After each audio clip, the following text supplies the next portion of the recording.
Let me ask you this. Let me approach this another way.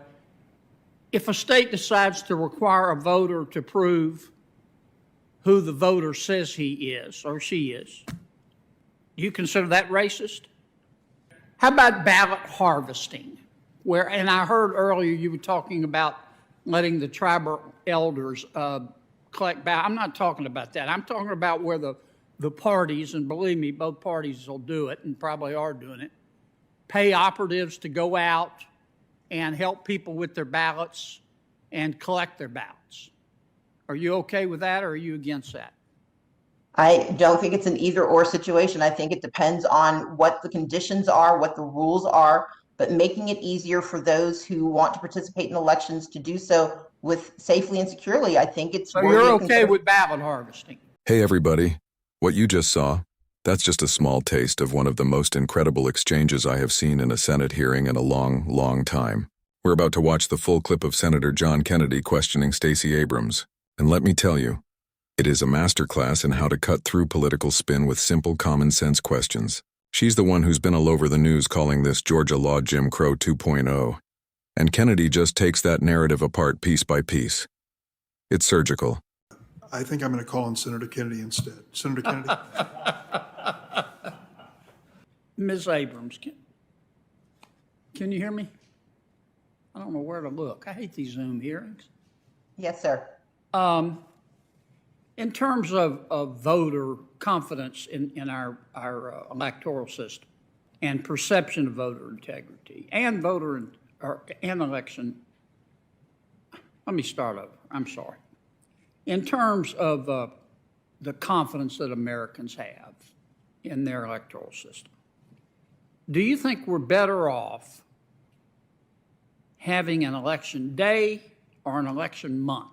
I think we are better off having a process that allows every single American the opportunity to participate in elections.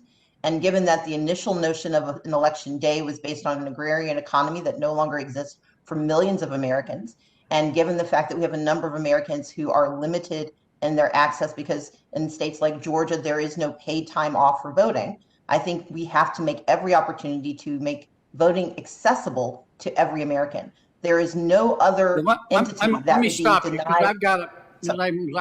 I've got a bunch of questions for you Sure. before you get off the subject and get me off. So you're okay with us not knowing, say, weeks or months after an election who the winner is? Yes. Okay. We have had times in this country where we have not known.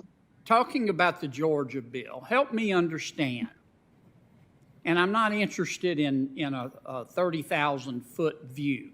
That's not meant to be a criticism. I'm speaking to myself, I guess. I'm not interested in platitudes. Tell me, you're against the Georgia bill, I gather. Is that right? I'm against certain provisions of it, yes. Okay, and I think you've called it a racist bill. Am I right? I think there are provisions of it that are racist, yes. Okay. Tell me specifically, just give me a list of the provisions that you object to. I object to the provisions that remove access to the right to vote, that shorten the federal runoff period from 9 weeks to 4 weeks, that restrict the time that a voter can request and return an absentee ballot application, that eliminate slow down for me, because our audio is not real good here. Certainly. Could you start over for me? Certainly. Thank you. It shortens the federal runoff period from 9 weeks to 4 weeks. Okay. It restricts the time a voter can request and return an absentee ballot application. Right. It requires that a voter have a photo identification or some other form of identification that they're willing to surrender in order to participate in absentee ballot process. If I can stop you, that's where they're going to not comparing signatures, but to voter ID? Yes, sir. And as Ms. Eiffel has pointed out, we would become only the 4th state in the nation to require voters to put at risk their identity. What else? What else? It eliminates over 300 hours of Dropbox availability. Okay, what else? It bans nearly all out-of-precinct votes. Bans what? I'm sorry? It bans nearly all out-of-precinct votes. Okay. Meaning that if you get to a precinct and you are in line for 4 hours and you get to the end of the line and you are not there between 5 and 7 p.m., Okay, You what have to else? start all over again. Is that everything? No, it is not. No, sir. It restricts the hours of operation because it now, under the guise of setting a standardized timeline, it makes it optional for counties that may not want to see expanded access to the right to vote. They can now limit their hours. Instead of those hours being from 7 to 7, they're now from 9 to 5, which may have an effect on voters who cannot vote during business hours during early voting. It limits the voting Okay, I get hours. the idea. I get the idea. Yes, sir. Let me ask you this. Let me approach this another way. If a state decides to require a voter to prove who the voter says he is or she is, do you consider that racist? Not at all, sir. Voter identification has been a part of the American theory of democracy almost from the beginning. You're okay with it? I support voter identification. Yes. Okay. How about ballot harvesting? And I heard earlier you were talking about letting the tribal elders collect ballot. I'm not talking about that. I'm talking about where the parties, and believe me, both parties will do it and probably are doing it, pay operatives to go out and help people with their ballots and collect their ballots. Are you okay with that, or are you against that?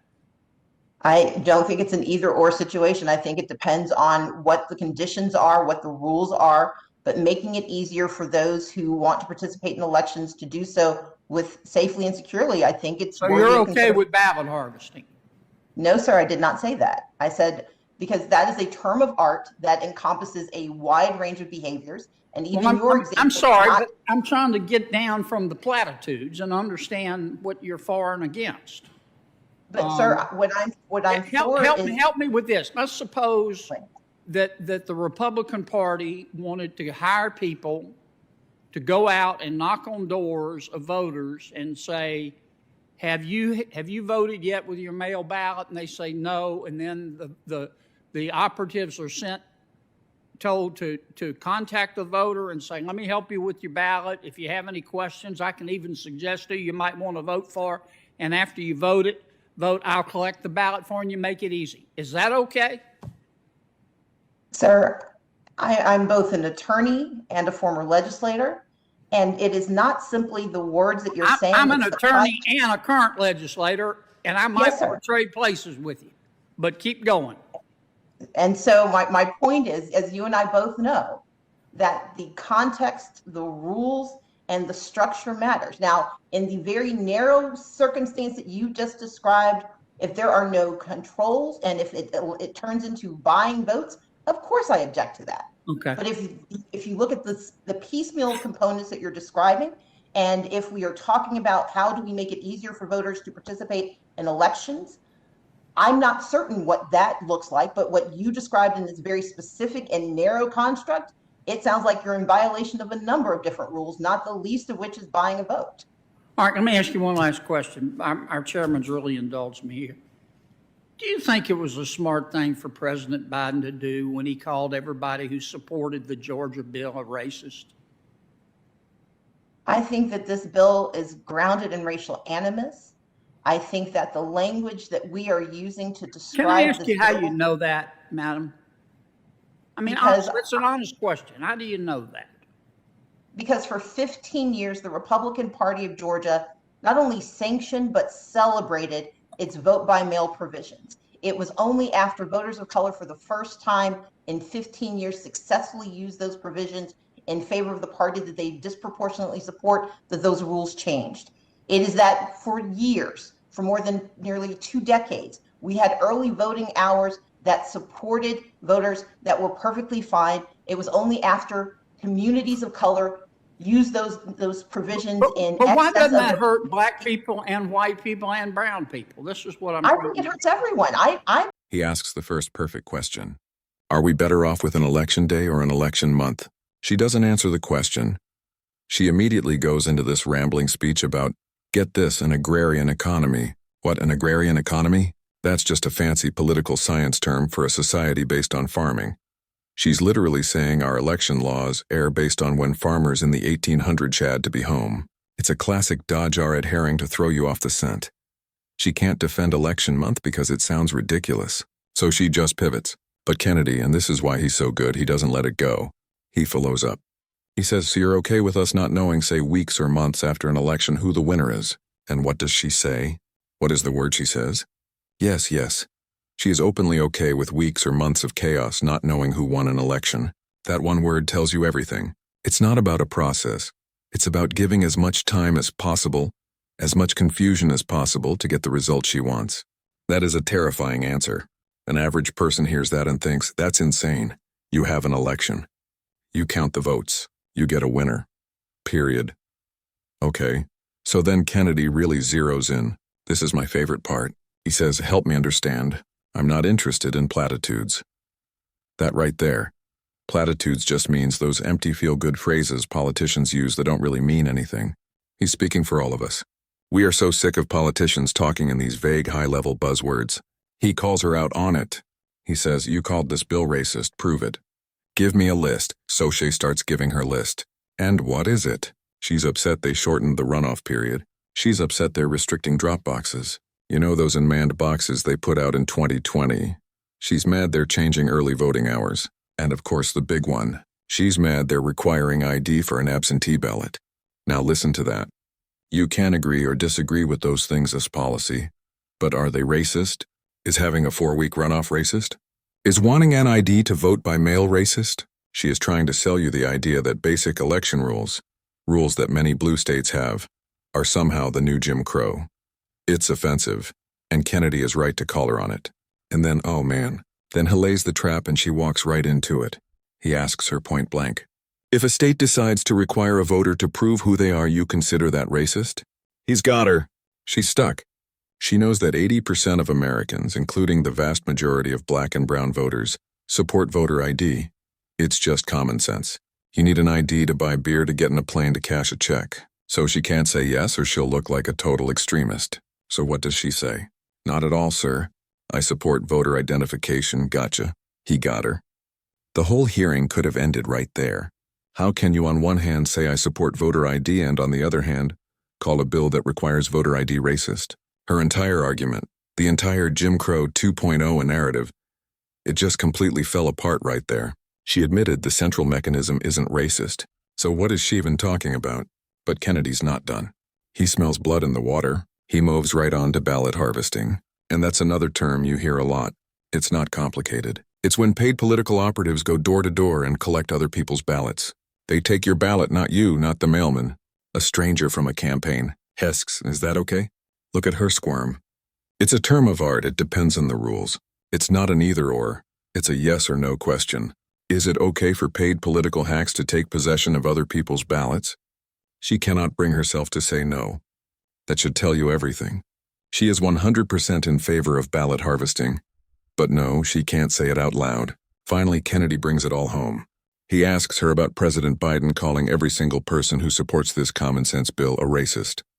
And again, she dodges. She pivots and says the bill is grounded in racial animus. Racial animus, another one of those big, vague phrases. It just means racially motivated hatred. To take that political motive, which is as old as time, and call it racist is an insane, irresponsible leap in logic. So let's just sum this up. Senator Kennedy asked simple, direct questions. Stacey Abrams dodged, pivoted, and most importantly, contradicted herself. She says she supports voter ID but calls a voter ID bill racist. She refuses to condemn a clear-cut, corrupt example of ballot harvesting. And she claims she can magically see the motivations in the hearts of her political opponents. This wasn't a hearing. This was an unmasking. And Senator Kennedy did it just by using basic everyday logic. Brilliant. That's all I've got for today. What did you think? Did you see her contradict herself? Let me know in the comments below.